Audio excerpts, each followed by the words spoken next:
Malachi chapter 3 verse 10 says here, "Bring the whole tithe into the storehouse, that there may be food in my house. Test me in this, says the Lord Almighty, and see if I will not throw open the floodgates of heaven and pour out so much blessing that there will not be room enough to store it." Again, bring the whole tithe into the storehouse, that there may be food in my house. Test me in this, says the Lord Almighty, and see if I will not throw open the floodgates of heaven and pour out so much blessing that there will not be room enough to store it. Pwede ba 3 tao, kamayan mo, sabihin mo, pagpapalain ka ni Lord ngayong gabi? Amen, amen. Amen, amen, amen, amen, amen. Praise the Lord. Amen. Sige po, parang mas malapit maganda, pero wag naman sobrang lapit, okay? Sige, makakaupo na po tayong lahat. Amen, amen. Praise the Lord. Amen. So, we are in the 3rd week of our series. Amen. We are the 3rd week of our series entitled Half-Heartedness. Sabihin nyo nga po, half-heartedness. Amen. So lahat po ng nasa online natin, pwede po bang ilagay nyo po dyan, half-heartedness. Amen. So naiintindihan natin, siguro some of us talagang baka malakas na yung hangin sa kanila. So it's okay to stay in the house. Your safety is our priority. Amen? So, pag nasa online ka, pwede po ba tayong maglagay dyan ng amen? Amen? So, kanina daw, di po sila nag-shout out. So, ngayon, mag-shout out tayo. So, nandyan po yung mga kapatid natin. So, we have at least 26 viewers on the online today. So, nandyan si Tatay June, nandyan si Andy, nandyan si Mary Ann, nandyan si Nanay Mency, nandyan si Angeli, si Alex, nandyan din si Erica, nandyan si Tita Cathy, magandang gabi po. Nandyan si Mark Jason, nandyan si Eden, nandyan si Tito Ariel, nandyan si Kathleen, sino pa ba? Nandyan si Charold, I don't know if tama ako ng pagkabigkas. So Charold nandyan din si Mick Colamar, nandyan si Mick Colamar. Okay? Sino pa ba nandyan?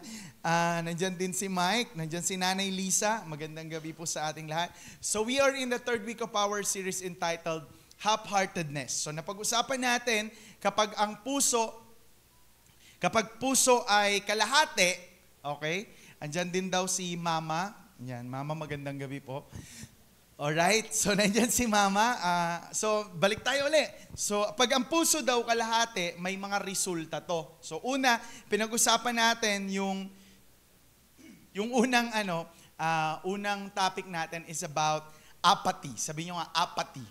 Okay? Ang ibig sabihin nun, apat yung ati mo. So apathy. Okay? So, salamat. Alright. So, apathy. Alright. So, ibig sabihin ng apathy, wala kang concern. Okay, yung pag di kayo tumawa, wala kayong concern. Okay? Okay, so apathy. Alright, so yun yung tinatawag nating apathy. Walang concern, bahala kayo dyan. That's what we call apathy. Another one is mediocrity. When we say mediocrity, you know it already that it's wrong, it's bad, hindi dapat ginagawa, pero patuloy na ginagawa mo pa din.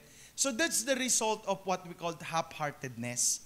So, para maintindihan natin to, at naniniwala naman ako na gets nyo na 3 linggo na tayo, nasa Book of Malachi pa rin tayo. So, pag-uusapan natin, the 4th chapter of Malachi, tapos na natin chapter 1, chapter 2, ngayon nasa chapter 3 na tayo, and next week, we will be in chapter 4. So, para mas maintindihan natin ng mabuti what will happen, or what happened in Malachi, let me just give you a series of history what happened to them. So on 586 BC, the Babylonians sacked Jerusalem, destroyed the temple, and took most of the Jews into the exile. So noong 586 BC, sinakop ng Babylonia yung Jerusalem at sinira nila yung temple, and some of the Jews dinala sa Babylonia like Daniel, Shadrach, Meshach, and Abednego. So that's happened. So after like ng ilang taon or many years, noong 583 BC, kinonquer naman ng Persian yung Babylonia. So, the Persian took Babylonian and brought the Babylonian Empire to an end. Kaya mapansin niyo, nung una sa Book of Daniel, ang nagahari si King Nebuchadnezzar, tapos yung anak niya, tapos biglang si King Cyrus na. Naalala nyo si King Cyrus ang sabi, walang sino man ang sasamba maliban sa kanika nilang Diyos, maliban sa hari. So nangyari, si Daniel, tinapon siya sa lion's den kasi sumamba siya sa Diyos niya. So nung time na yon, under na sila ng Persian. And then for 70 years, 537 BC, the fair exile returned to Jerusalem. So pagkatapos noon, na-conquer sila in 538, na-conquer sila ng Persian, at lahat ng na-conquer ng Babylon ay na-conquer na din ng Persian. After a year, 537, may pinauwi sa Jerusalem. So, the first batch ng pinauwi ay yung sa pamumuno ni Zerubbabel nung mga panahon na yon. So nung dumating sila sa Jerusalem 535, on 522 BC, they want to construct the temple. Kaya lang it was stopped by the opposition. Kasi nga sabi daw nila hindi pa daw pwede, kasi wala pa daw silang pera, ngayon pa lang daw sila umaahon. So na-stop. And that's the reason why 520 BC lumabas si Zechariah, si Prophet Zechariah and Prophet Haggai kasi inutusan sila ng Panginoon to what? To encourage the people that they need to build the temple because that's the only way for them to be in the right track. Kaya in 520 BC, nirebuild yung temple, binalik uli. Pagkatapos nito, on 516, natapos yung temple. Kaya lang nung natapos yung temple, ang sabi nila, ay, ang pangit nito, hindi na to katulad nung temple na pinagawa ni Solomon. But they are encouraged because of Haggai na sinasabi nila na maaaring hindi ito katulad ng temple na pinagawa ni Solomon. But the thought is, what matter is, maglalagi pa rin o pupunta pa rin, mararanasan pa natin dito si Lord. So in 486 BC to 465 BC, napalitan si King Xerxes at ang naipalit ay si King Xerxes the first. Naalala nyo si Esther in 473 BC, si Esther became the queen of Persia. Alright? So that's what happened. And then pagkatapos nung time nila Esther, napalitan uli yung hari, si Artaxerxes. And then nung 458, meron uling second batch. After 90 years, from the first group, may pinauwi uli.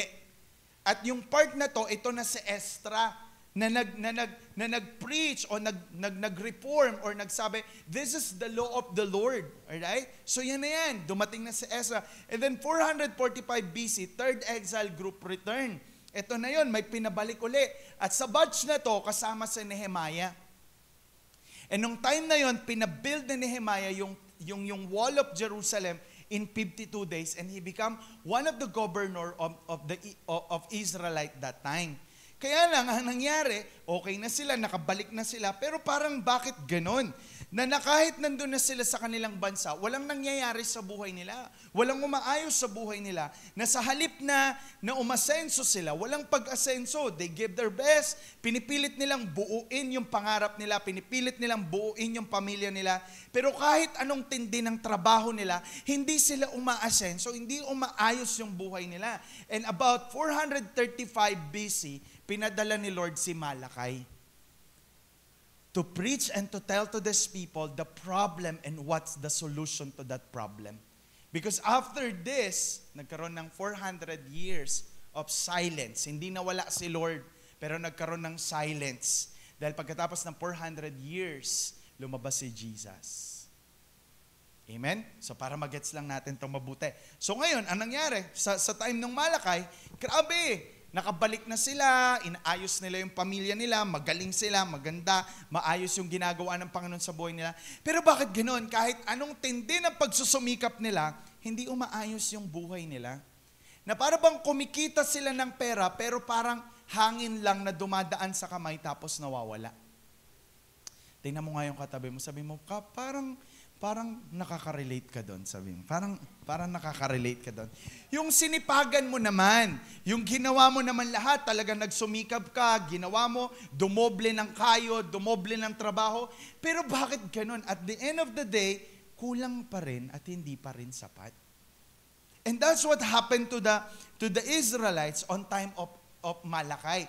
Kaya ang ginawa ng Panginoon, tinawag niya si Malachi, that's what his name, kaya yung pangalan niya, ang ibig sabihin ay messenger, kasi may message si Lord sa kanila na kailangan nilang gawin. And it start with this, kung last 2 weeks ago, pinag-usapan natin may apathy. Ang resulta ng half-heartedness ay apathy. Pangalawa, mediocrity. Number 3, pag-uusapan natin, ang simula ng half-heartedness ay yung tinatawag nating unfaithfulness.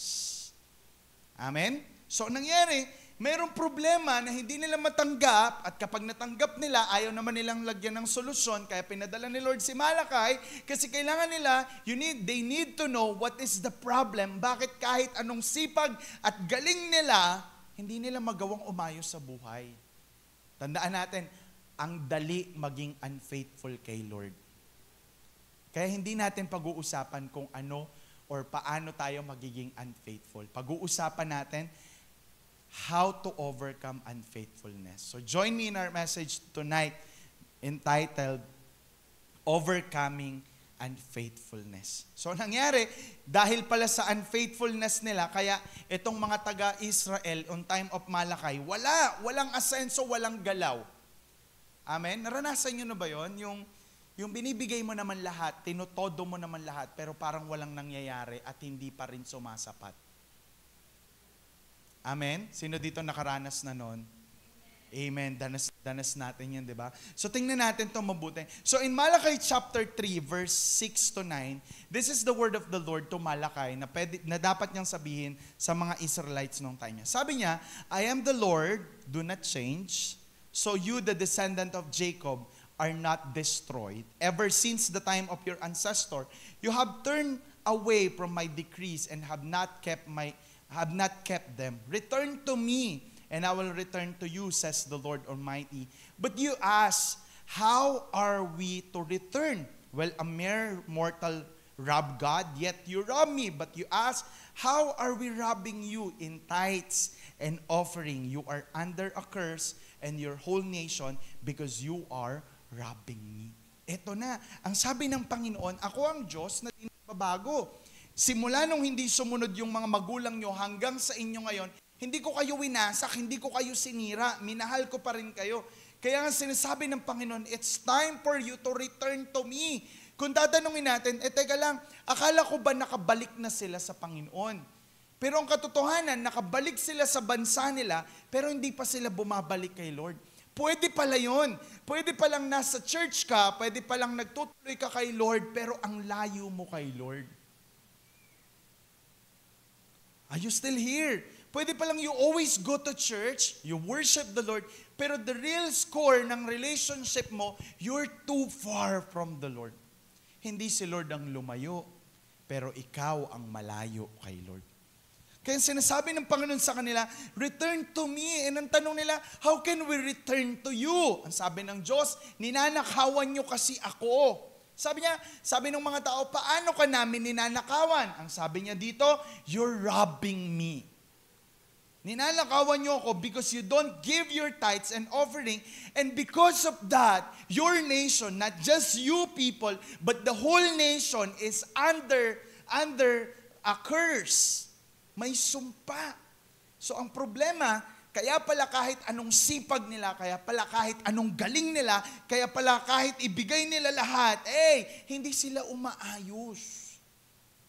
Hindi sila umaasenso, hindi nila natutupad yung pangarap nila. Because whether they like it or not, they are under the curse. Makinig kang mabuti. Pag si Lord ang nilabanan mo, kahit anong gawin mo, wala kang panalo. Andyan po ba kayo?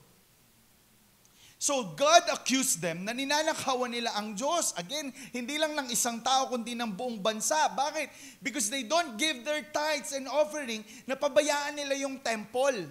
At kapag napabayaan nila yung temple, nagpapakita lang ito na wala silang pakialam kay Lord.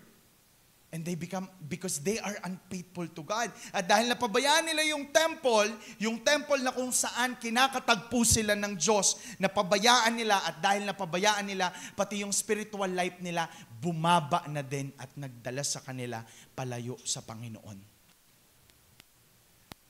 Pwede yun na kapag wala ka na lagi sa church, unti-unti ka na ring mawawala kay Lord. Amen? Sa una, parang, ay pastor, maglalaba kasi ako, ito na lang talaga yung oras ko. Kawawa naman yung naglaba kasi may bagyo, walang araw bukas. Tapos sa susunod, ay pastor, mag-o-online na lang ako. Tapos sa susunod, nahiya na ako. Sanayan lang yan. Tingnan mo yung katabi mo, sabihin, huwag kang masasanay. So nangyari, kapatid, kung sa panahon nila, napabayaan nila ang temple, hindi nila na-support at di nila na-sustain, nawala yung spirituality nila that caused them to have apathy and mediocrity, pwede ding mangyari sa atin yun ngayon, na pag pinabayaan natin ng church kung saan minimit tayo ng Panginoon at kung saan tayo nag-gathering, ay pwede rin magdala sa atin para magkaroon tayo ng spiritual stagnancy. Na pwedeng okay na yan, hayaan mo na yan, basta may ganyan. Kaya ang nangyari, sabi ng Panginoon sa kanila, ang kausap ni Lord dito, mga Israelites, sabi niya, balik kayo sa akin. Kasi itong mga tao na to, they want blessing, but they don't want the blesser. Gusto nilang ayusin yung buhay nila, pero yung kayang umayos ng buhay nila, ang Diyos, ay wala silang pakialam. At dahil sa ginawa nila, mas nakita nila ang hirap ng buhay because they are so unfaithful to their God, na nagligtas sa kanila sa lahat ng pagkakataon. Bakit ba nagta-tithes kasi, pastor? Kasi po, itong tithes na to ay covenant ni Lord, isang sumpaan ng bansang Israel at ng Panginoon. So, sumpaan ito. So, ibig sabihin, pangako ito. In Leviticus chapter 27, verse 30, ang sabi, a tithe of everything from the land, whether grain from the soil or fruit from the trees, belong to the Lord. It is holy to the Lord. Importante kay Lord yung tithe. Anong sinasabi yung tithes? Yung tithes daw ay 10% ng everything, ng income na meron sila, everything from the land, whether grains from soil or fruit from the trees. Kailangan ibigay nila to sa Panginoon. Alright? That's their covenant. Yun yung kasunduan nila. Pangako nila yun sa Panginoon. Gagawin nila to para sa Panginoon. At kapag ang pangako, napako, lagot ka kay Lord. Kaya nga, pag half-hearted na, hindi tumutupad yan sa pangako. Are you still here? Kaya ingat ka sa mga pangako mo, lalo na kay Lord. Bakit? Sabi ng Ecclesiastes chapter 5 verse 4, if you make a promise to God, keep your promise. Don't be slow to do what you promise. God is not happy with fools. Give God what you promise to give Him. Kasi minsan tayong mga tao, nasasanay tayong mangako. Pangako, ikaw lang hanggang dulo. Naputol na yung tulay, wala nang dulo. Doon tayo nasasanay. Pangako, aabutin ko ang araw at bituin, bibigay sa'yo. Kaso di natutupad kasi pag natupad yun, patay pati tayong lahat. Pero kay Lord, pag nangako ka kay Lord, siguraduhin mong tutuparin mo. Kasi importante kay Lord ang faithfulness. Amen? Tapikin mo yung katabi mo, may mga pangako ka pa bang hindi natutupad na sinabi mo kay Lord? Alright? So, nung mga panahon na to, nakalimutan nila yung pangako na binitawan nila sa Diyos that they need give, na kailangan nilang ibigay yung 10%. Bakit? Kasi nga na-busy sila sa buhay nila. After the exile, gusto nilang buuin yung pangarap nila, yung sarili nila. So walang nangyari. Walang nangyari. Di nila, parang gito, Lord, naintindihan mo naman siguro kami. Pero lagi mong tandaan, your faithfulness matters to God. Amen? So, nangyari, kahit anong tindi ng sipag nila, kahit anong tindi ng galing nila, walang paglago, walang pag-asenso, walang pag-aayos ng buhay, dry at walang nangyayari sa buhay nila. Why? May pangakong hindi natutupad. At kapag may pangakong hindi natutupad, ang tawag doon, unfaithfulness. Sabi mo sa katabi mo, kapatid, naintindihan mo ba? Amen? The last time I preached about this, may mga hindi na nag-church. The next week. Sige, tap mo yung katabi mo, sabi mo, mag-church ka pa din Amen? So, ang sabi ng Panginoon, balik kayo. balik kayo kay Lord, balik kayo sa Kanya. Sabi niya sa mga Israelite, return to me and I will return to you. Sabi ng mga tao, how can we return to you? Paano kami babalik sa iyo? Simple lang, gawin natin yung pangako na hindi nyo na nagawa.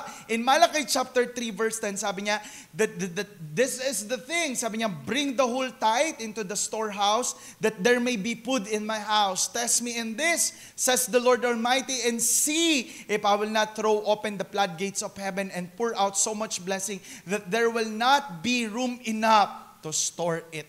Sabi niya, balik kayo uli sa akin. Paano kayo babalik? Magsimula tayo sa covenant. Sabi niya, isa-isahin natin tong verse na to. Sabi niya dyan, bring the whole tithes into the storehouse. Yung word na whole came from the Greek, it came from the Hebrew word cool. Sabi mo nga sa katabi mo, cool. Alright? Ang sabi, it denotes totally or completeness. Alright? It can refer to all people, all things, or the whole of something, emphasizing exclusiveness and comprehensiveness of what is being described. So ang sinasabi, balik daw yung tithes. Balik daw kay Lord yung tithes. Kaya lang, ang sabi niya dito, whole.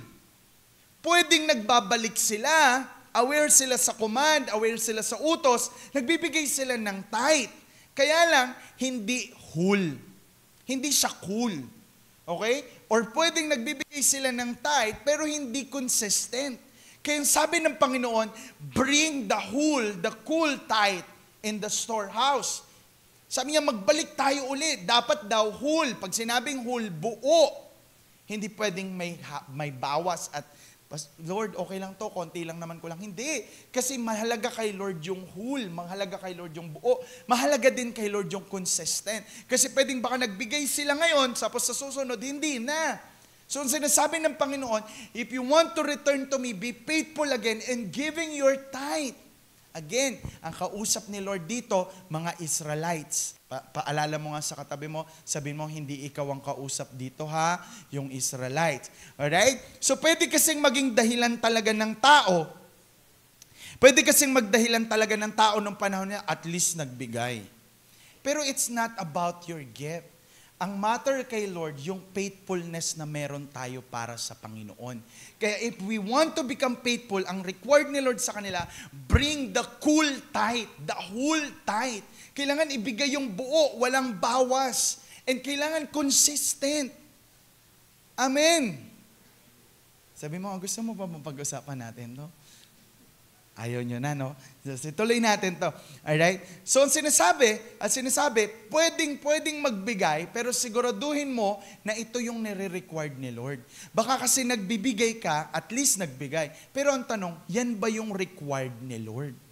So, pag-usapan natin ulit. Letter B, sabi niya, that there may be food in my house. And the word house here came from the Hebrew word bayit, na ang ibig sabihin, house of the Lord, or the central place of worship and a symbol of God present among His people. So sabi niya, para daw pag nagdala kayo ng cool tithe, ng whole tithe sa storehouse, there will be food in the temple. So para ma-sustain yung church, para ma-sustain yung temple, para magpatuloy yung temple. And that's the reason why maraming priests nung time nila gumawa ng masama. Bakit? Hindi kasi na-sustain.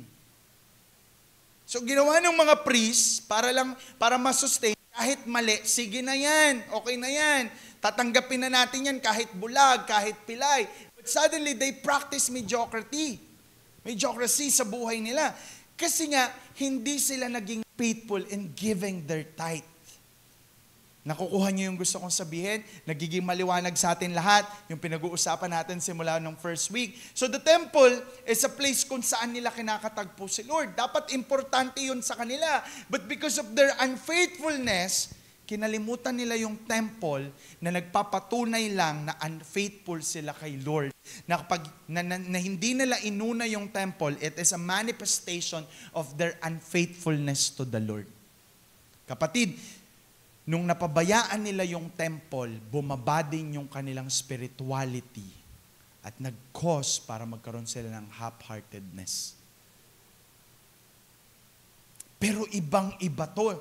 Kaya nga, ibang-iba to nung panahon ni David. Kaya nga, ang prayer ni David in Psalms 27 verse 4, ang sabi ni David in Psalms 27 verse 4, "One thing I ask from the Lord, this is do I seek, that may dwell in the house of the Lord all the days of my life, to gaze on the beauty of the Lord and seek Him in His temple." This is the desire of David. Ito yung desire niya. Sabi niya, wow, ang ganda ng temple. Gusto ko to, nais ko to. Kaya lang nung panahon ng Malakay, wala nang may ganon. Bakit? Napabayaan na yung temple. At nung pinabayaan nila yung temple, pinatunayan lang nila na hindi sila faithful kay Lord. Amen? Pag napabayaan ng temple, napabayaan kung saan nararanasan si Lord, wala na talagang makaka-appreciate kay Lord. Na para sa kanila, importante si Lord, pero may mas importante pang iba. And that's what happened, na kahit na anong magsumikap, kahit anong pagtatrabaho, anong galing, anong meron sa kanila, wala pa rin. Because they are under a curse. Amen? Tuloy natin. Kaya pagdating sa letter C, sabi niya dyan, test me in this. The word test came from the Greek word, bana. Sabi niyo nga, banana. Joke lang. Banak. Sabi niya ganyan. So before natin pag-usapan yan, ang challenge ni Lord sa kanila, sige, ganito na lang. Subukan nyo ako dito. Kaya lang, these Israelites are familiar with Deuteronomy chapter 6, verse 16. Anong sabi ng Deuteronomy chapter 6, verse 16? Do not put the Lord your God to the test. The same thing na sinabi ni Jesus dun sa enemy. Sabi niya, don't put God on a test. I-test mo na lahat, wag mo lang itetest si Lord. Pero this time, ang sabi ng Panginoon, subukan nyo ako dito. So what happened to this concept? In Deuteronomy chapter 6, para maintindihan natin yan, let's go back on Exodus chapter 17 verse 7. Ang sabi, and he called the place Massa and Meribah because the Israelites quarreled because they tested the Lord saying, is the Lord among us or not? At nung panahon na to, hindi natuwa si Lord.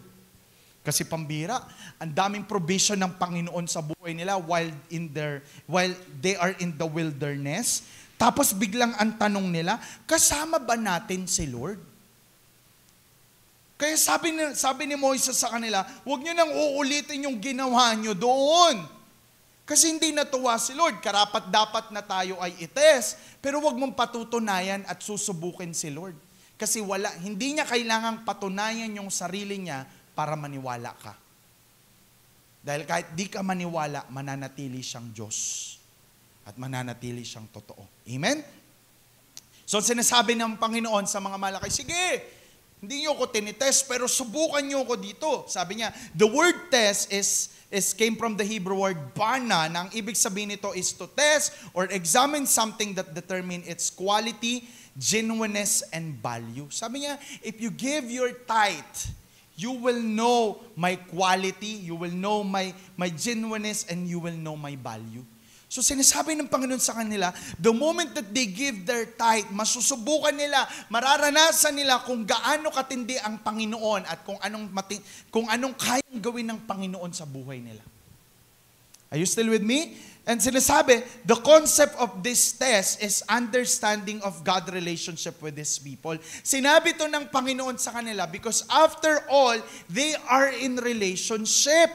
So ibig sabihin, hindi to sasabihin ni Lord sa kanila kung wala silang relationship kay Lord. Kaya sabi ng Panginoon, because I have relationship with you, then test me on this. Amen? At nakita natin, this is the same scenario nung sinabi ng Panginoon kay Abraham to offer your son Isaac. It's a kind of test. Tandaan nating mabuti. Kasi mapapatunayan pala na yung pagbibigay nila ng tithe ng mga Israel ay pagpapatunay na nagtitiwala sila sa Diyos. Na yung tithe pala na yon, na pagbibigay nila ng tithe, ay nire-recognize nila that everything that they have came from the Lord. So, when they give the tithe, ang sinasabi lang nila, Lord, we believe in you, that's why we give the tithe. And ito ang pangako ng Panginoon. Ito ang pangako ng Diyos na sino mang magbibigay ng tithe ay hindi mapapahiya. Kaya lang ang required ni Lord, the whole tithe. Dapat whole. Amen? Maaring nagbalik sila sa Jerusalem pero ang layo pa rin nila sa Panginoon. At ang sinasabi ng Diyos, sige, subukan natin. Okay? Ito yung pangako ng Diyos. Ito yung challenge ng Diyos. When you become faithful to me, I will become more faithful to you. When you give your tithe, I will become faithful to you as well. Anong sabi niya? Letter D. Sabi niya, subukan nyo lang. Tingnan ko lang kung hindi ko buksan ang pintuan ng langit at ibuhos ang matinding pagpapala na wala ng lugar para kayo ay napaglagyan nito. Ang sabi ngayon, and see if I will not throw open the floodgates of heaven and pour out so much blessing that there will not be room enough to store it. Sabi niya sa mga Israelites, sige, when you give your tithes, this praise speak about provision. Sabi ni Lord, sige, when you give your tithes, I will be your provider. Amen? May provision si Lord. Magbibigay si Lord ng provision. Nang sinasabi sa kanila, pag nag-provide kayo para ma-support ang church, ang temple rather, at ma-sustain ang temple, I will provide as well sa buhay ninyo. Na pwede silang talagang maraming trabaho, pero kulang pa rin at hindi sapat. Pwede talagang ang dami nilang kinikita, pero dumadaan lang sa palad at walang natitira. Pero when God said, try me, test me in this, na pwedeng maubusan ka ng pera pero di ka pagkukulangin ng Diyos. Na pwedeng hindi ka maraming inani pero sasapat yan, pasasapatin ni Lord yan sa buhay natin. Kaya ang sabi ng Panginoon, every time they give their tithe, there is provision from the Lord. That's the promise ng Panginoon sa kanila. Pangalawa, letter E, sabi niya, I will prevent pests from devouring your crops, and the vine in your fields will not drought their fruit before it's ripe. So makikita natin, yung lugar nga nila, yung lupa nila, ay under sa curse. Bakit? Tanong niyo sa akin, bakit? Nagtanim nga sila, pero pineste naman. Nagtanim nga sila, hindi pa anihan, natuyo na. Pero nung sabi ng Panginoon, when you give your tithes, I will prevent pests from devouring your crops, and the vines in the field will not drought or drop their fruits before it's ripe. Hindi yan matutuyo, hindi yan lalagpak hanggat hindi nyo inaani. So sabi ng Panginoon, when you give your tithe, it speak about the protection. I will protect the land. Naalala nyo si Job? Sabi ng Panginoon, sabi ni Satanas kay Job, kaya mo lang naman yung pinagpapala kasi pinoprotektahan mo yung bawat pananim niyan. There is always protection from the Lord. Ibig sabihin, dry talaga. Hindi talaga sila nagsasucceed sa panahon na yon. But this is the promise of the Lord. When you give your tithe, He will protect your resources. Amen? He will protect your resources, not even your resources, even yung pinapakain mo ng resources. And your family, whatever they have. Ibig sabihin, every time we give the tithe, there is always protection from the Lord. Sabi niya, sige, magbigay kayo ng tithes nyo, sabi niya sa mga Israel. Tingnan ko lang kung hindi ko protektahan lahat ng tungkol sa inyo. Pangatlo, sabi niya ganyan, and then all the nation will call you blessed, for yours will be a delightful land. Ang tagal na nila doon, wala man lang ganap sa buhay nila, wala man lang umayos sa buhay nila. Pero sabi ng Panginoon sa kanila, when you give your tithes, I will bless your nation, and you will be called blessed because the land is delightful. Ibig sabihin, it speak about promotion. Amen? May promotion daw si Lord nang sinasabi, when you give your tithe, I will make your things increase. I will provide and I will promote your land. May gagawin si Lord na hindi nyo pa naranasan at di nyo pa nakita. And even people will witness that because you give your tithe faithfully. So tatlo yung pangako ng Panginoon sa kanila when they give their tithe. There is, number one, there is provision, there is protection, and number three, there is promotion. And sabi, letter G, sabi niya, says the Lord Almighty. For two times sinabi yung salitang says the Lord Almighty. Alam niyo po sa Bible, kapag paulit-ulit sinasabi, hindi makulit. Pag paulit-ulit sinasabi, ang sinasabi nito, importante. So lahat ng nagsabi nito, walang iba, hindi si Malakay, kundi si Lord. Nasabi niya, ang nagutos nito ay si Lord. The Lord is the one who declared this. Sabi niya, says the Lord Almighty. Kung si Lord ang nagutos nito, tutupad si Lord sa pangako niya. At kapag sinabi ni Lord, hindi mapapako. Kaya sabi niya, tandaan niyo itong mabuti, declaration to, mahalaga ito, hindi kung sino-sino ang nagsabi, si Lord mismo ang nangako nito. And this is the chapter 3 all about. Na nung hindi pala nila binibigay yung kanilang tithe, they are unfaithful to God. Amen? At syempre, ang solusyon ng Panginoon for you to become faithful again, kayong mga Israelita kayo, for you become faithful again, return to me. In what way? Bring the whole tithe into the storehouse so that there will be food enough in my house. And test me on this. Sabi niya, tingnan ko lang kung hindi ko kayo pagpalain. Amen? Sabi mo sa katabi mo, nagsisimula pa lang tayo yan. Amen? Sisimula pa lang tayo, Pastor. Kidding aside. So ngayon, bakit natin ito pinag-uusapan? Ano ngayon, Pastor? Bakit natin pinag-uusapan yan? So, may tatlong tanong na gusto tayong sagutin ngayong gabi. Number 1, kasama pa ba tayo sa tithing? Kasi di naman tayo Israel. Wala naman tayo sa Israelites. Pangalawa, kung magta-tithes ba tayo, ay yung pangako ba ni Lord sa kanila ay magiging pangako din sa atin? Pangatlo, ang sinasabi sa atin, ano bang sinasabi ng New Testament about tithing? Isa-isahin natin yan. So una, number 1, kasama ba tayo sa tithing? Hindi naman tayo Israelites. Totoo naman po, contextually speaking, totoo naman na ang tithing ay command, utos ni Lord sa Israel lamang. Amen? Pero tingnan natin ito mabuti. They are having covenant with God. Nakipag-covenant sila kay Lord through Abraham. So meaning to say, they are in relationship with God. Tandaan mo, nagta-tithe sila, nag-give sila ng tithe nila kasi may relasyon sila sa Diyos. So huwag kang magbibigay ng tithe kung wala kang relasyon sa Panginoon. Tanong, sino dito may relasyon sa Diyos? We are in relationship with God through Jesus Christ. Kapatid, walang sinabi ang Bible or walang pinagbawal ang Bible na bawal mag-tithe. Pero ang sinasabi ng Bible, faithful si Lord.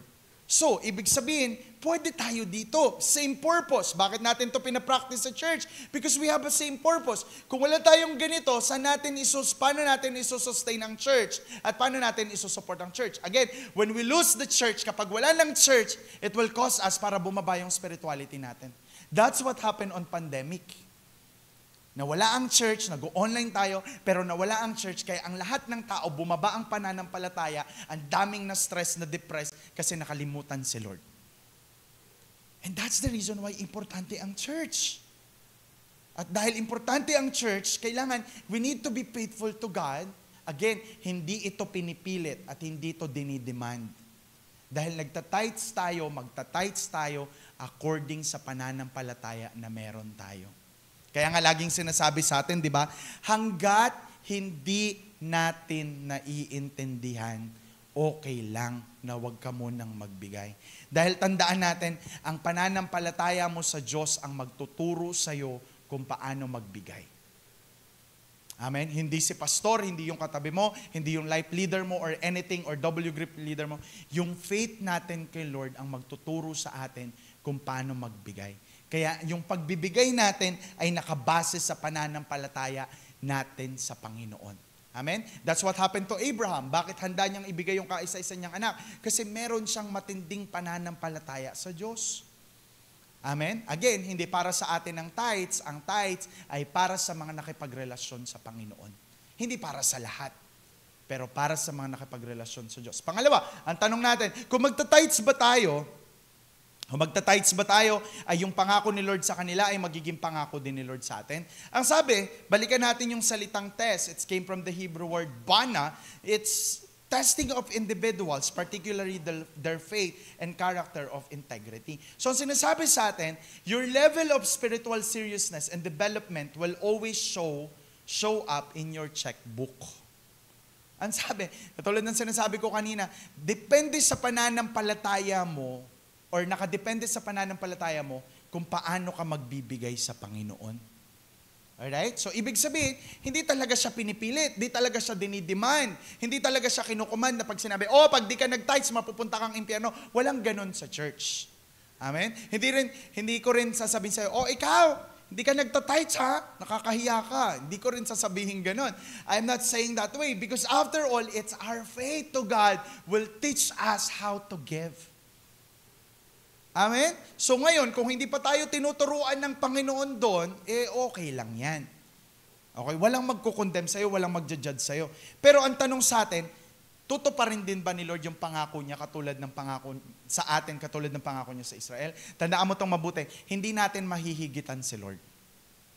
Pwede tayong maging tapat sa Diyos at pag naging tapat tayo sa Panginoon, makinig kang mabuti, hindi tayo mahihigitan ni Lord. We cannot outgive si Lord sa buhay natin. So, pag nagbigay tayo, dahil hindi nagbabago si Lord, of course, may provision sa Lord.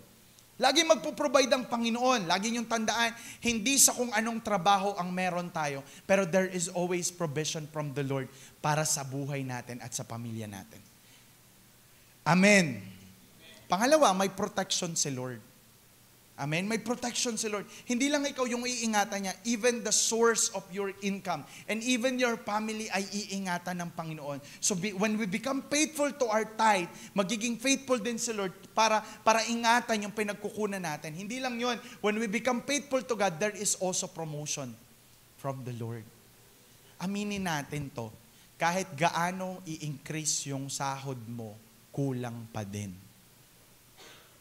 Bakit? Kasi tumataas yung bilihin eh. Tama? Pero itong matindi, si Lord hindi kanya pagkukulangin. Amen. Kaya nga, lagi natin itong tandaan, hindi liability si Lord. Asset si Lord. That every time nagbibigay tayo sa Panginoon, every time na binibigay natin to para sa Diyos, tandaan mo, hindi ito kawalan, kundi asset ito. Lagi mong tandaan, ang tithes, ang giving para kay Lord yan. Pero ang magbe-benefits nito ay yung nagbigay pa rin. Amen? Kaya nga, lagi nating tandaan, this is according to your faith. It's not about the people around you. Kamusta yung pananampalataya mo? Kamustahin mo yung pananampalataya mo? Doon nakabase yung pagbibigay natin sa Diyos. Pangatlong tanong, ano ba sinasabi ng New Testament about tithing? Actually, wala siyang sinasabing specifically about tithing in the New Testament. Pero may sinasabi siya na generous giving. Sabi ni Paul in 2 Corinthians chapter 9, verse 6 to 8. Sabi niya, remember this, whoever sow sparingly will also reap sparingly, and whoever sow generously will also reap generously. Each of you should give what you have decided in your heart to give, not reluctantly or under compulsion. For God loves a cheerful giver, and God is able to bless you abundantly, so that in all things, in all times, having all you need, you will abound in every good works. So isa-isay natin ito mabuti. Ang author ng Corinthians, wala nang iba kundi si Paul. At si Paul, ang foundation niya about giving ay nasa Leviticus pa rin. That the tithes is belong to God, and this is holy.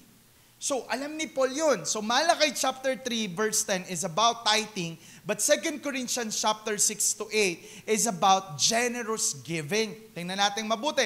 Let's analyze this passage. So, una, sabi niya, verse 6, ang sabi ni Paul, nagbigay siya ng analogy, kung ang isang magtatanim daw ay nagtanim ng marami, ay di dadami din yung kanyang aanihin. Same thing with our giving. When we give generously, and then God will give us more generously. Kaya lang, let's define generously or generous. Ang sabi ni Merriam Dictionary, it's liberal giving, open-handed, marked by abundance. So pag sinabi pala natin na, sabi kasi nung ibang tao, Pastor, hindi ako magbibigay ng 10% because I give generously. Sabi kasi nila yun, narinig ako. Sabi ko, praise God. Pero define natin yung salitang generously. Pag sinabi palang generous, walang hinto sa pagbibigay. So pag huminto ka, you're not generous. Dangerous ka. Andiyan po ba kayo? So, let me give you the example of generous giving. In Acts chapter 4, verse 36 to 37, sabi niya, Joseph, a Levite, sabi niya ganyan, from Cyprus, whom the apostle called Barnabas, which means son of encouragement. Sabi niya, sold a field he owned and brought the money and put it at the apostles' feet. Binenta niya daw yung kanyang lupa, binenta niya daw lahat ng meron sa kanya, and what? He gave it to the Lord. That is generous. So, ibig sabihin, ang pundasyon ni Paul, yung generous giving is more than 10%.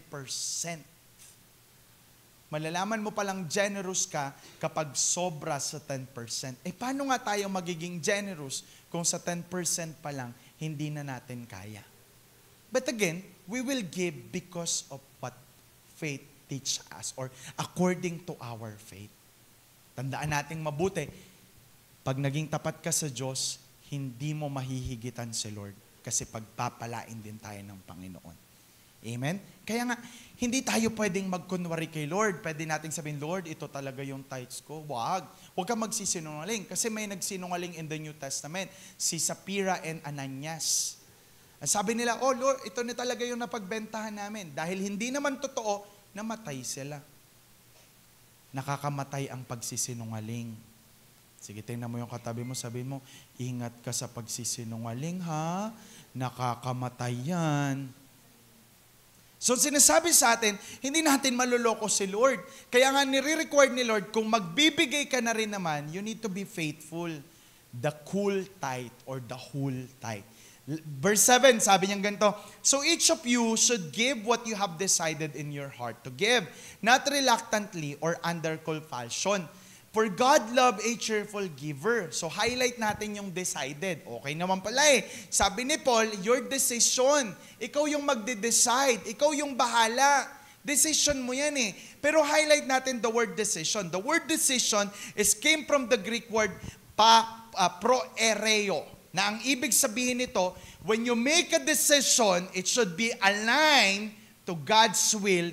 It will reflect your faith committed to a living a life pleasing to God. Yung decision pala dito na sinasabi ni Paul, siguraduhin mo na yung decision mo, ito yung gusto ni Lord sa buhay mo. I also experienced these things sa buhay ko, yung sabi niyang ganyan, pag pumunta ka daw sa church, dapat decided ka na kung anong ibibigay mo kay Lord. Dapat nag-usap na kayo ni Lord kung anong ibibigay mo kay Lord. Kasi dumating din ako sa pagkakataon na ganito eh. Sabi ko, Lord, magbibigay ako sa iyo at kung ano yung mabubunot ko sa bulsa ko, yun yung ibibigay ko sa iyo. So bumunot. Hala Lord, ang laki nito, ito na lang tong isa. Ito lang yung ibibigay ko. Hindi daw ganun yung giving. Hindi daw ganun yung decision. Pag sinabi mo daw, you decided in your heart, bago ka pumunta sa church, nag-usap na kayo ni Lord kung anong ibibigay mo. At syempre, when you give it, dahil nag-usap na kayo ni Lord, masaya ka dapat doon. Dahil kung hindi ka naman masaya sa gusto ni Lord, huwag ka na lang din magbigay. Alam ba naman dyan, Lord, papagay-bigay pa. Tapos ang nakakalungkot nito, pag nanghihingi tayo kay Lord, ang bait-bait natin kay Lord. Oh Lord, in your goodness, in your kindness, I will call your name and you will answer. Tapos, ano ba naman yan, Lord, bakit may ganito-ganito pa? Tandaan natin itong mabuti. Kapag may question ka pa rin sa pagbibigay tungkol sa Panginoon, okay lang yan. Ibig sabihin, may inaayos pa si Lord sa pananampalataya natin. Amen? Kasi we are all in the process. May mga nagbibigay talaga sa church and nagpapasalamat tayo sa Panginoon sa buhay nila. And the reason why we sustain, because there's someone support the church. Okay yun, praise God yun. Pero hindi talaga agad nandun na. May mga tao talagang on process. But again, okay lang yun kasi si Lord ang nagtuturo sa atin. At darating tayo sa pagkakataon na kahit ayaw mo pa, pag si Lord na ang nagsabi, magbibigay ka na. Amen? Pero again, lagi mong tandaan, every time na darating na tayo doon, maaalala mo, oops, hindi natin mahihigitan si Lord. Amen? Pagpatuloy natin. So let's move on. Sabi niya, verse 8, and God is able to bless you abundantly, so that in all things, in all times, having all that you need, you will abound in every good works. Tandaan mo itong mabuti.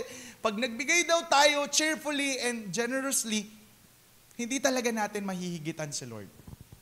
Sabi niya, may kakayahan si Lord na pagpalain tayo abundantly. Okay? Na mabubundat tayo tayo sa pagpapala ng Panginoon. Na in all things and all times, having all you need. Ano bang kailangan mo? Name it. Kayang ibigay yan ng Diyos if you become faithful to the Lord. Tandaan mo tong mabuti. Tapat si Lord. At dahil tapat si Lord, hindi niya pababayaan lahat ng magtatapat sa Panginoon. Amen? So 3 bagay lang yung gusto ko. Sabi ko sa inyo, introduction pa lang tayo. 3 bagay lang yung gusto kong tandaan natin ngayong gabi na to. Number 1, lagi mong tandaan, asset si Lord at hindi liability. Amen? Or hindi liability si Lord, asset si Lord. Lahat ng binibigay natin sa Panginoon, hindi yan masasayang at hindi yan kawalan. Nagbibigay para sa Panginoon, pero ang magbe-benefits nito ay yung nagbigay pa rin. Pangalawa, magbibigay tayo according to our faith. Huwag kang magbibigay kung hindi pa kaya ng puso mo, kung hindi pa naiintindihan ng puso mo. Pero kapag kaya na ng puso mo, yung pananampalataya natin sa Diyos ang magtuturo sa atin para magbigay ng sapat at tama. The word whole tithe, or yung tinatawag nating whole tithe. Pangatlo, ang sinasabi sa atin, faithful si Lord. Kung magiging faithful ka kay Lord, hindi natin mahihigitan si Lord, magiging tapat din siya sa atin. Amen? So let me just end this with my testimony. Of course, alam natin nagpapala ang Panginoon. Amen? Alam natin yon. Pero, wag lang natin basta malaman. Dapat maranasan din natin. Amen? O, nagpo-provide si Lord, nagbibigay si Lord, dapat alam natin yon. Pero, wag lang natin to maranasan. And this is my testimony. Ganito ko naranasan si Lord. Amen? So, nung nagpastor ako, sa Santa Cruz pa yon, honestly, ang pinaka tinuro po talaga sa amin is bilang pastor. Ang sinabi po talaga sa amin ni Pastora ay ganito, Renz, pag nagpastor ka, huwag titingin sa pera. Kailangan maglilingkod tayo para sa Panginoon. So tuwing nakakakita ko ng pera, gumaganon ako. Dahil joke lang. Sabi niya, maglilingkod tayo hindi sa pera, kundi maglilingkod tayo para sa Panginoon. So ako, I was grow up na lahat ng gagawin ko ay paglilingkod sa Panginoon, hindi para sa pera. So dumating pa yung pagkakataon noon na allowance namin is 500. Tapos ang nangyari, yung kuryente namin 500 din. So parang sabi ko, Lord, paano to? Pero alam nyo, tinuruan ako ng Panginoon doon ako tinuruan ng Diyos na pilitin ko yung sarili ko na maging tapat sa Panginoon dahil sagot ako ni Lord. So growing up, parang ganyan, nagpapastor tayo, nagiging matino tayong pastor, at the same time nagtatapat tayo sa Panginoon. So dumating sa pagkakataon na, syempre, nature nating magmahal. So naligawan ko si Pastora Pem at sinagot ko siya. Okay, sinagot niya ako, sorry. Okay, sinagot niya ako. And alam niyo po, itong pastora niyo po, nung in relationship pa lang kami, ang dami niyang pangarap sa buhay. Mag-a-abroad siya, sa Canada niya kami gusto tumira. At the back of my mind, sabi ko, ayoko mag-abroad. At ayoko rin sa Canada. Gusto ko sa Pilipinas lang ako magpastor. Pero, na-train kasi ako personally, na-train kasi kami na kapag lalaki ka, ikaw yung magsusustain, magpo-provide para sa pamilya mo. At yung asawa mo, dapat sa bahay lang. Sabi ng Pastora Fem, ayokong ganyan. Pinag-aral ako ng magulang ko. Tatambak mo lang ako sa bahay? So, hindi ko siya pinigil. Kasi sabi ko, after all, that's what you want. Pero ang sabi ko, Lord, ikaw ang magtuturo sa asawa ko kung anong gusto mong gawin sa buhay namin. So, ito na. So, girlfriend ko siya. Nagpunta siya sa Manila, nagtrabaho siya. Ang hirap nun. LDR yun. Parang araw dito, gabi doon. Manila lang yun, ha? Kasi all day siya nagtatrabaho, so mag-uusap lang kami gabi. Tapos ako naman, antok na ako sa gabi. Hindi ko na kaya talaga kasi maghapon kaming nagpunta dito, pagpunta ganyan. Tapos gusto ko na matulog. Sabi ko sa kanya, uwi ka na. Maglingkod na lang tayo sa Panginoon. Sigurado ako hindi tayo pababayaan ng Panginoon. Sabi niya, hindi. May trabaho ko dito. Nawala yung trabaho. Praise God. Sabi niya sa akin, bigyan mo ko ng 6 months. Pag wala pa rin, uuwi na ako. 9 months na, wala pa rin siyang trabaho. So ang ginawa ko, kinuha ko yung resume niya. Ako yung nagpasa ng resume niya sa Santa Cruz. So to make the long story short, umuwi siya ng Santa Cruz, nagkatrabaho siya sa Santa Cruz. And we served the Lord. So dumating yung pagkakataon na Siyempre, relasyon lang, walang balak i-level up yung relationship. Sabi ko, Lord, magpapakasal ako. Kaya lang na magpapakasal ako, wala akong pera. Pero isa lang yung pinanghawakan ko, tapat si Lord. At hindi natin mahihigitan ng katapatan ni Lord.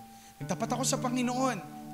Nagtapat ako sa Diyos, binigay ko lahat ng para sa Panginoon. And sabi ko, Lord, magtatapat ako sa iyo, bibigay ko lahat, buhay ko, pangarap ko lahat.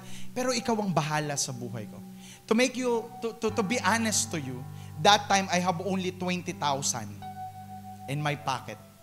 So sabi ko, nag-propose pa ako noon. Will you marry me? So sabi naman, yes. So eto na. So syempre, pagkatapos ng proposal, preparation yon. Pero binigyan lang ako ng ate ko ng 20,000. Yun lang yung pera ko. Sabi ko, Lord, 20,000 lang yung pera ko. Sa 20,000 na yun, tinanggal ko pa yung para kay Lord. I-solve nyo na lang yun. Tinanggal ko pa yung 10% doon. So yun na lang natira. So we went to Divisoria para ano bang tawag doon? Mag-survey, canvas ng pangkasal.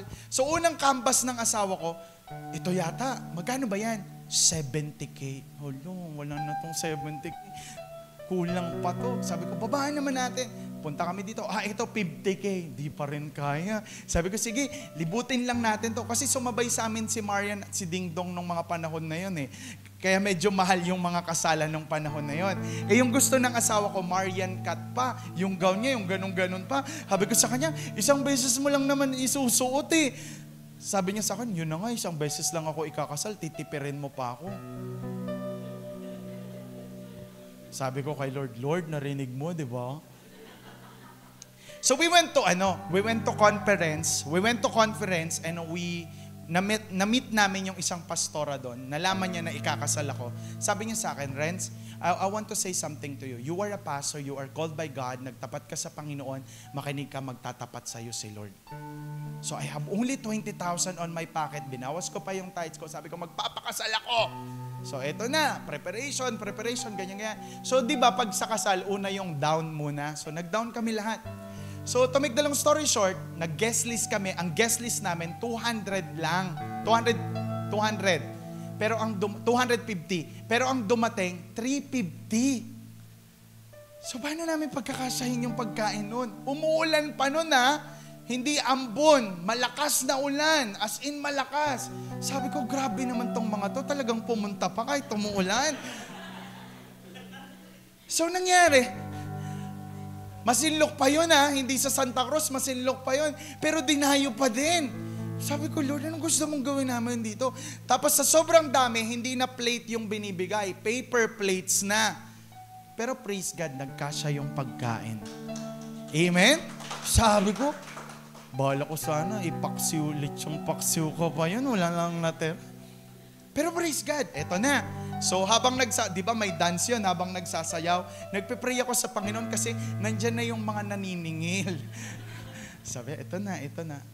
I have only 20,000 in my pocket. Pero after the wedding, nabayaran namin lahat ng ginastos namin. 350,000 yung nabayaran namin, full paid, at hindi kami nahirapan. Sabi ko, Lord, after all, it's because of you. Amen. Ikaw lang yon. 2013 pa lang, dapat magpa-pioneer na ako sa iba. Kaso natakot ako Kasi sabi nila, pag magpapastor ka daw, magugutom ka. Halata naman sa katawan namin na ayoko magutom. Magugutom ka at kapag may anak ka daw doon, iiyak yung anak mo hanggang sa iwanan mo na yung pagpapastor mo kasi hindi mo daw talaga kakayanin. So natakot ako noon. So naghintay pa ako 2013. Sabi ko magpapakasal muna ako. 2016 nagpakasal ako. 2017 na itayo yung church. So pagkatapos ng kasal namin, August yun, December, pumunta kami ng Piniel, Prayer Mountain. Sabi ko kailangan kong makiniig si Lord. Kailangan kong makausap si Lord. Kailangan kong malaman kung magpapastor ba ako sa iba o hindi. So before we go to the Piniel, dumaan muna kami sa Pampanga kasi may church na inatenan kami doon. Wednesday yon, prayer works nila madaling araw. For the first time ng experience ko doon, alam ko di sila nag-o-offering. Pero that time nung araw na yon, nag-challenge sila na mag-offering. Kompleto lang yung pamasahe namin. Yung pera namin papuntang Tarlac, pagkain, hanggang pauwi. Sakto lang yun, as in sapat. Walang sobra, walang labis, walang kulang. So ngayon, ang sabi, magbigay ka sa Panginoon. So, ang ginawa ng asawa ko, binigay niya sa akin yung wallet. Sabi niya, ikaw ang mag-decide kung magpa-fasting tayo o hindi. So pag nagbigay ka, magpa-fasting tayo kasi wala na tayong pagkain. Pero pag di ka nagbigay, may kakainin tayo. Bigat, no? So ito na. It was clear to me, dalawa lang yung laman ng wallet na bill, 20 at saka 500. Sabi ko, Lord, okay na yung 20. Pero the Lord really impressed to my heart, anak, 500. Lord, 100 na lang, magpabarya ko doon sa box. Sabi ko bang gano'n? Ang tagal nun, ang haba kasi ng pila nun eh. Tapos pagdating ko doon sa may offering box na traffic pa, kasi nagbabargain ako kay Lord. Sabi ko, Lord, baryahan ko na lang. Pero binigay ko lahat kay Lord. So ito na, 3 days kami sa sa Tarlac, forced fasting. Wala ka talagang choice. So umuwi kami, pag uwi namin, wala talaga eh. Wala, as in wala. Tapos, malapit kasi yung bahay namin that time sa Santa Cruz, sa bahay ng tita namin. Sabi niya, Pastor, may nagpapabigay nito sa'yo. So, gift daw. So, August yung kasal, December yon. May gift pa. Sabi ko, grabe naman. So, binuksan ko. Pagbukas kong ganyan, lotion? Sabi ko, wala kaming pera, tapos lotion? Anong gagawin ko sa lotion? Sabi ko, gano'n, grabe naman. Pero salamat, Lord. Pag-angat ko nung regalo, may sobre doon sa ilalim. Andiyan po ba kayo? That sustain us throughout the month, throughout the week nung panahon na yun. Nag-sustain si Lord.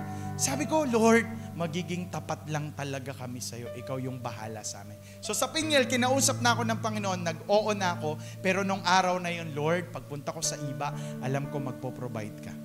Amen? So ito na. Naghanap na kami ng ng lugar. It was February 4, 2017. Nabuksan yung WOL Iba. Dito sa Iba, of course. Ang nangyari nun, may ninang kasi ako dito sa Iba. So, dahil di ko pa kayo kilala nun, isa lang yung ninang ko dito sa Iba at saka ninong. So, chinat ko siya, sabi ko, na, meron ba tayong pwedeng makuhang building para mapaggamitan ng ating service? So, nag-reply siya, sabi niya, oo, meron. Tapos, nagising ako. Lahat ng yun, panaginip lang pala. So, chinat ko siya. Sabi ko, Ninang, kailangan natin ng gato. Tapos nag-reply siya, sige, meron sa Old Mercury Drugs, 3rd floor, doon tayo. So, that time, naayos namin agad. Kaso may problema, may bayad. Sabi ko, may bayad? Mga estudyante pa lang sila noon. Yan, sila Aris, sila Elaine, sila Jeremy. Mga estudyante pa yan, wala pang baon. Sabi ko, paano mangyari nito? Ganyan. Pero alam mo, pag nagtapat ka sa Lord, hindi ka pababayaan ni Lord. Ang sabi nung owner ng building, dahil nagsisimula pa lang, from first year, hindi pinabayad yung building. Nang sinasabi, hanggat hindi nyo pa kayang magbayad, wag muna kayang magbabayad. And nag-sustain si Lord. Nag-sustain si Lord. Tinuruan tayo ni Lord. Sinamahan tayo ni Lord. At ang lagi ko lang sinasabi sa sarili ko, hindi liability si Lord, asset si Lord. Amen. Faithful si Lord. Tapat si Lord sa buhay namin. So ito na. So ang ganda ng growth ng church noon.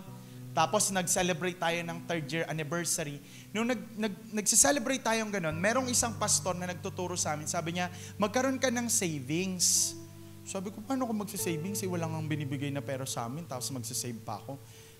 Pero mag-savings ka. Sabi niya, paano nga? Si Lord yung saving ko. Siya din yung savior ko at saver ko. So, ganun ako.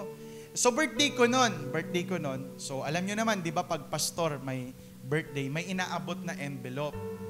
Nung birthday ko nga, wala yata masyado nag-abot eh. De, joke lang. Just kidding, alright? So, may nag-abot nun. So, nung gabi na yon, sabi ko kay Jeremy, kung naalala ko, sabi ko, Jeremy, kunin mo nga yung, naalala nyo sa Old Mercury Drugs, pagpasok natin, may table dito, tas nandun yung media team. So, dun ko nilalagay lahat ng envelope ng time na yon. So, sabi ko, may envelope doon sa drawer, bili ka ng soft drinks. Kasi kakain kami noon eh. Parang may pakain noon sa church tuwing gabi kasi may budget pa. Ngayon, wala ng budget, kaya wala ng pakain. De, joke lang. So, ganun. Sabi ni Jeremy, pagbuklat niyang ganyan, sabi niya, Pastor, di tayo makakabili. Sabi ko, bakit? $1 to eh. Kinuha ko agad. Baka kunin niya pa. De, joke lang. Kinuha ko agad. Sabi ko, tingnan ko nga. Alam niyo, pagkakita ko, guess what? $500.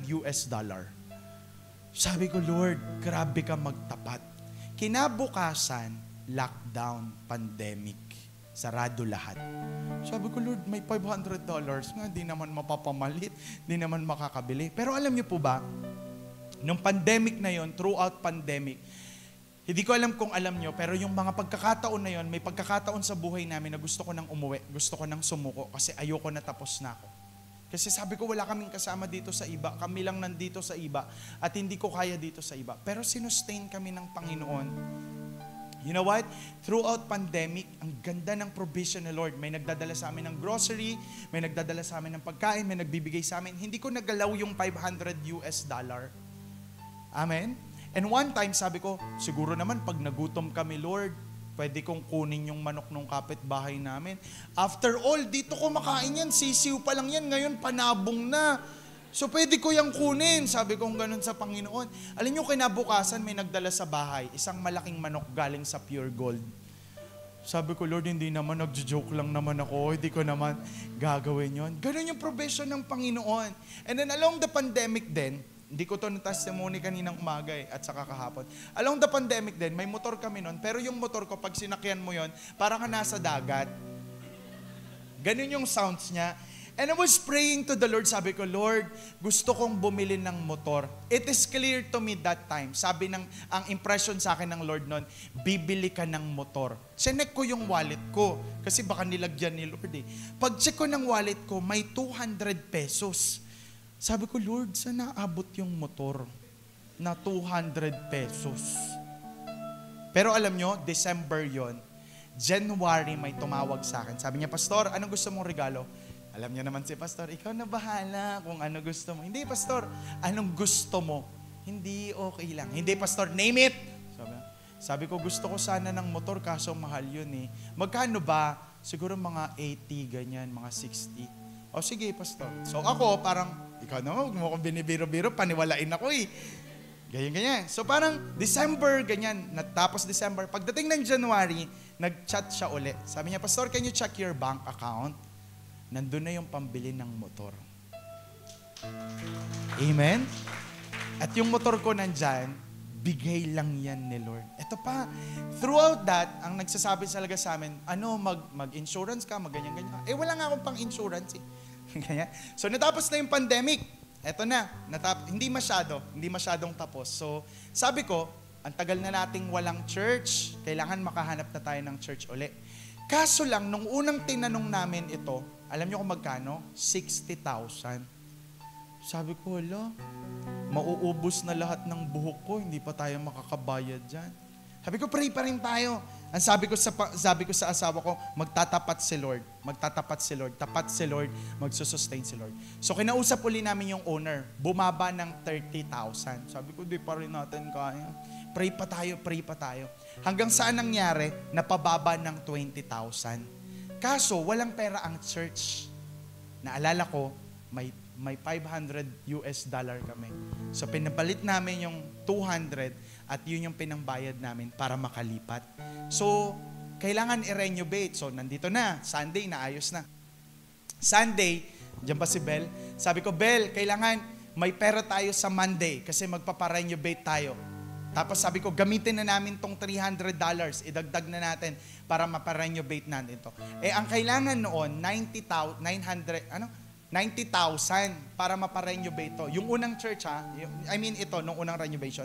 Sabi ni Bel, tayo di natin kayang magparenovate. Hindi, magpaparenovate tayo. Sabi niya, tayo hindi talaga kaya. So tapos na service noon, Sunday, lumabas ako. Paglabas kong ganyan, may isang young people na lumapit sa akin. Sabi niya, Pastor, sabi ko, huy, ang sweet naman. Akala ko chocolate. Pagtingin kong ganyan, okay, makakapagpa-renovate tayo. Sabi ko, Bel, magkanong kulang? Malaki tayo. Ito, kulang pa ba to? At dahil doon, naparenovate ang church ng part na yun. Amen? Palakpakan natin ng Lord. Sabi ko, nagtapat kasi tayo kay Lord, kaya magtatapat si Lord sa buhay natin. Amen? So, nagpe-pray ako.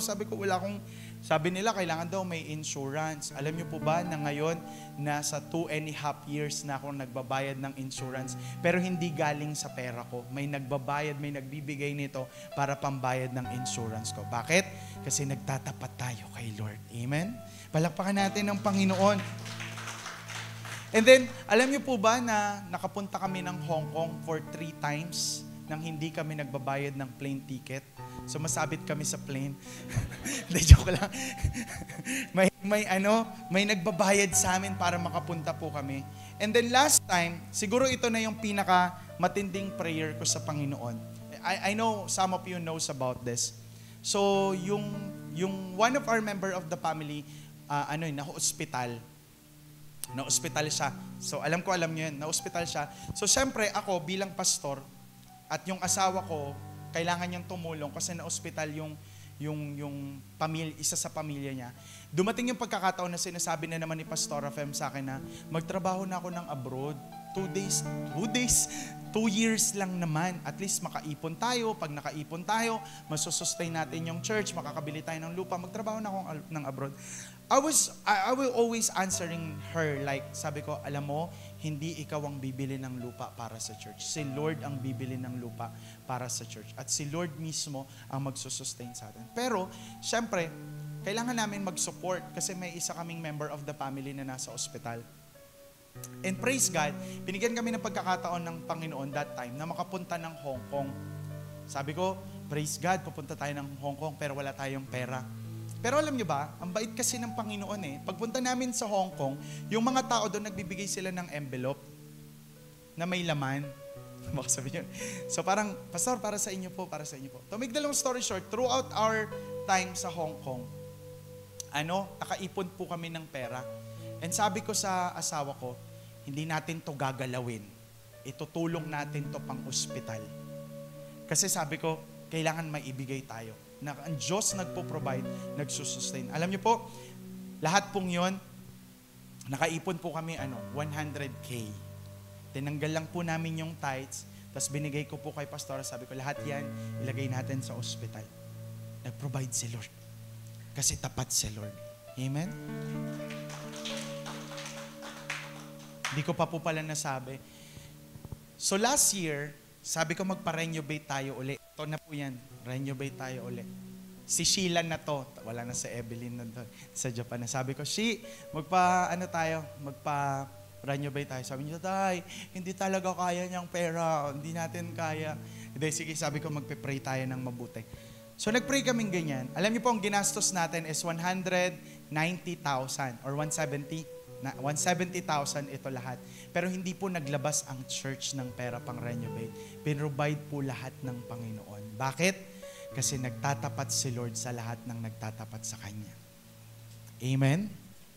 And this is our experience. This is my experience as a pastor. At naniniwala ako, kung naranasan ko to at naranasan ng mga tao sa Old Testament, listen to me church, mararanasan din natin to. Amen? Kaya nga sinasabi sa atin, when we become faithful to God, He is much more faithful na magiging faithful sa ating lahat. Hindi ko alam kung anong pinagdadaanan natin sa buhay. Hindi ko alam kung anong meron sa atin sa buhay. But 3 things that I want you to remember. Number 1, hindi liability si Lord. Asset si Lord. Number 2, tandaan natin itong mabuti, magbibigay ka according to your faith. And number 3, faithful si Lord. Kapag naging faithful ka kay Lord, hindi natin mahihigitan si Lord. Faithful ang Panginoon. Amen? Can we just close our eyes right now? Pwede po ba na sa mga oras na to, pwede ka bang pumikit ngayon at kausapin mo ang Panginoon?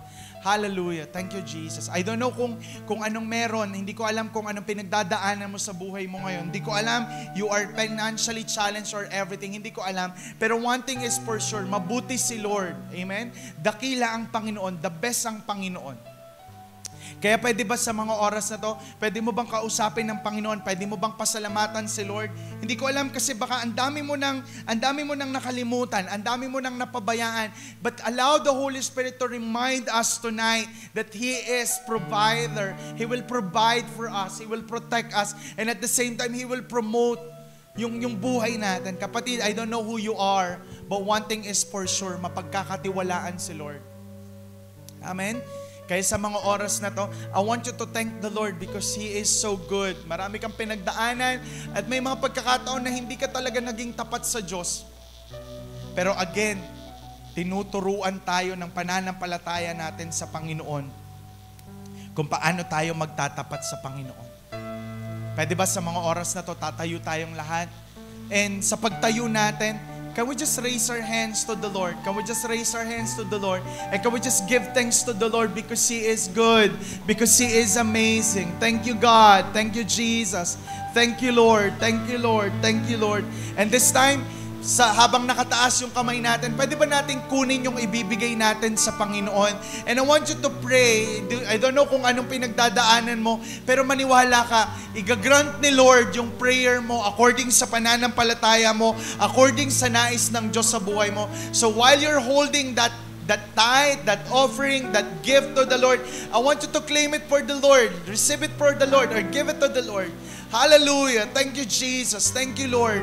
Mabuti ka, Panginoon. Dakila ka, Panginoon. Sinasamba ka namin. Pinupuri ka namin. Dinadakila ka namin, O Diyos. Lord, higit ka sa amin. Tapat ka at di ka nagkukulang, Panginoon. May mga bagay sa buhay namin na di namin alam kung paano gawin. Pero sigurado ako, O Diyos, na hindi mapapahiya ang taong nagtatapat sa iyo. Kaya naman today, ikaw ang Diyos na buhay na di nagbabago. Ikaw ang Diyos na buhay na di nagpapabaya, Panginoon. And as we give, Lord God, samahan niyo po kami, tulungan niyo po kami. Ikaw lamang, Panginoon, at wala na pong iba. Lord, as we give tonight, ikaw ang makakita nito. Ikaw ang maglagay nito sa puso namin. And the way we give it, Lord God, it's maging according ito sa pananampalataya namin. And Lord, salamat po sa iyo po ang lahat ng papuri, pasasalamat sa pangalan ni Jesus. And everybody will say, Amen and Amen. Come on, let's give it to the Lord. The joy of the Lord, the joy of the Lord is my strength. It's more than a thing. The joy of the Lord, the joy of the Lord is my strength. Oh, my soul, bless His name. All that is within me, say, the joy of the Lord, the joy of the Lord is my strength. The joy of the Lord is my strength. The joy of the Lord is my strength.